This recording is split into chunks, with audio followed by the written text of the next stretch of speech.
22শে June অর্থাৎ শনিবার উত্তর 24 পরগনা জেলার বারাসাত 1 নম্বর ব্লকের অন্তর্গত চন্দ্রপুর মিতালি সংঘের উদ্যোগে 16 দলীয় একদিনব্যাপী দিবারাত্র নকআউট মিনিবার ফুটবল প্রতিযোগিতার আয়োজন করা হয়।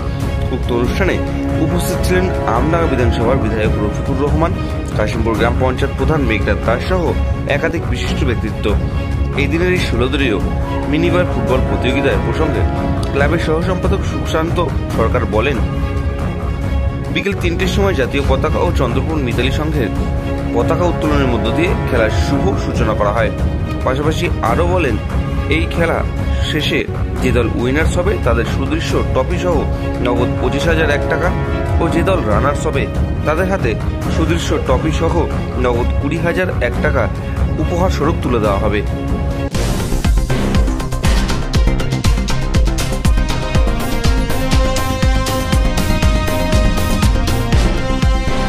আপনারা দেখছেন নিউজ এ বাংলা, কারো পক্ষপাতিত্ব নয়, জনগণের স্বার্থে নিরপেক্ষ খবর করতে আমরা আছি আর থাকবো। অনুষ্ঠান মূল কর্মসূচি আমাদের বিকেল 3টে থেকেই এক জাতীয় পতাকা এবং সংঘের পতাকার উত্তোলনের মাধ্যমে আমরা এই খেলার শুভ সূচনা করেছি এবং তারপরে আমরা পায়রা উদ্বোধন করে শান্তির বার্তা চেয়েছি। পাশাপাশি ফার্স্ট কিক গোল করে আমরা খেলার সূচনা করি 4টে নাগাদ, 4:30 নাগাদ। সেখান থেকে 16 দলীয় খেলা চলছে।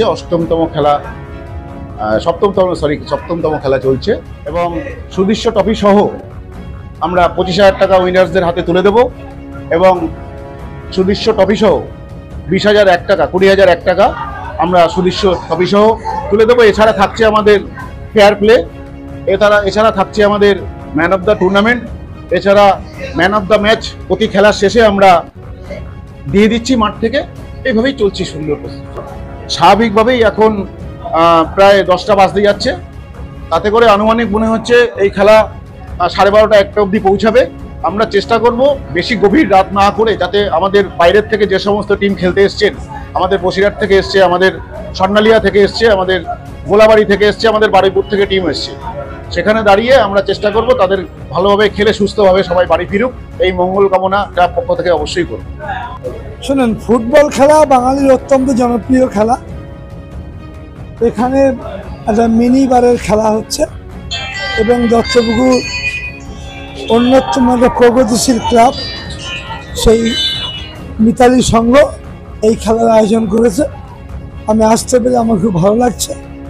আমি যারা অংশগ্রহণ করেছে এই খেলাতে অভিনন্দন জানাই, কারণ তারা অংশগ্রহণ করেছে বলেই এই খেলাটা সাফল্য পাচ্ছে।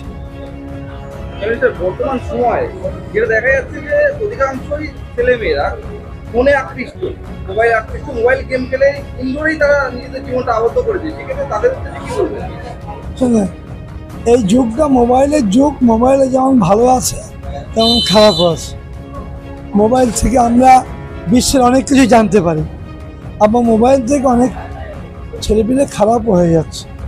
অতএব ব্যবহার করতে গেলে সাবধানে ব্যবহার করতে হবে, গার্জেনদের সচেতন থাকতে হবে এবং যারা ছাত্রছাত্রী তাদেরও নিজেদের ব্যাপার চিনতে হবে। দত্তপুকুরে প্রথম চন্দ্রপুর মিতালি সংঘই যতদূর আমার মনে পড়ে সম্ভবত 62 সালে প্রথম দিবারাত্র ফুটবল প্রতিযোগিতা দত্তপুর চন্দ্রপুর মিতালি সংঘে অনুষ্ঠিত হয়।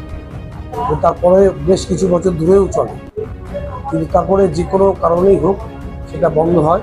পরে ভলিবল খেলাটা শুরু হয় এবং তার পরবর্তী ক্ষেত্রে আমরা এই আবার মিনিবার টুর্নামেন্ট শুরু করি। সেটা মিনিবার টুর্নামেন্ট যেটা শুরু হলো সেটা এই বছরে ধরতে গেলে প্রথমবারই হচ্ছে। আমরা এই পরবর্তী ক্ষেত্রে প্রতি বছর এটাকে আমরা আবার এটাকে বড় আকারে নিয়ে যাব, এটা আমাদের ইচ্ছা আছে।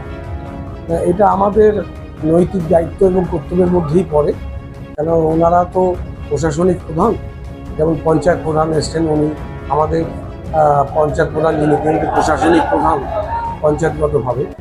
তারপরে আমাদের এমএলএ সাহেব এসছেন, উনি সাংবিধানিকভাবে বিশিষ্ট পদ অলঙ্কৃত করছেন। তো এই সমস্ত ক্ষেত্রে আমরা যারা বিশিষ্ট ব্যক্তিগণ তাদেরকে চন্দ্রপুর মিতালি সংঘের পক্ষ থেকে আমরা আমন্ত্রণ জানাই এবং তারা আমাদের আমন্ত্রণে সাড়া দিয়ে আজকে আমাদের এই টুর্নামেন্টে উপস্থিত হয়েছেন। পরিস্থিতি হয়েছে, তার জন্য আমরা খুব কৃতজ্ঞ বাধিত। মানে কি বলবো, মানে খুব সুন্দর মুহূর্ত, আর উপভোগ করার মতো মুহূর্ত। চন্দ্রপুর মিতালি সংঘ যে ডে নাইট মিনিবার টুর্নামেন্ট করেছে, এত মানুষের দর্শক, যে 16টা টিম অংশগ্রহণ করছে, মানে খুব সুন্দর লাগছে। এবং আমি এখানে উপস্থিত থাকতে পারে আমার নিজেকেও খুব ধন্য বলে মনে হচ্ছে। আজকের যে খেলা, সেক্ষেত্রে দেখা গেল যে দুজন বিদেশি প্লেয়ার তারা এই খেলার মধ্যে উপস্থিত ছিলেন। সেক্ষেত্রে কি বাংলার যে সমস্ত যুবক আছে তারা কি খেলার প্রতি অতটা আগ্রহী নয়, যার কারণে কি এটা হচ্ছে, কি বলবো? না না, এটা একটা মানে একটা কি বলবো, যে বিদেশি একটা প্লেয়ার আনবো আমার ক্লাবে না ভাবে, কিন্তু বাঙালি প্লেয়াররা কিন্তু ভালো খেলছে।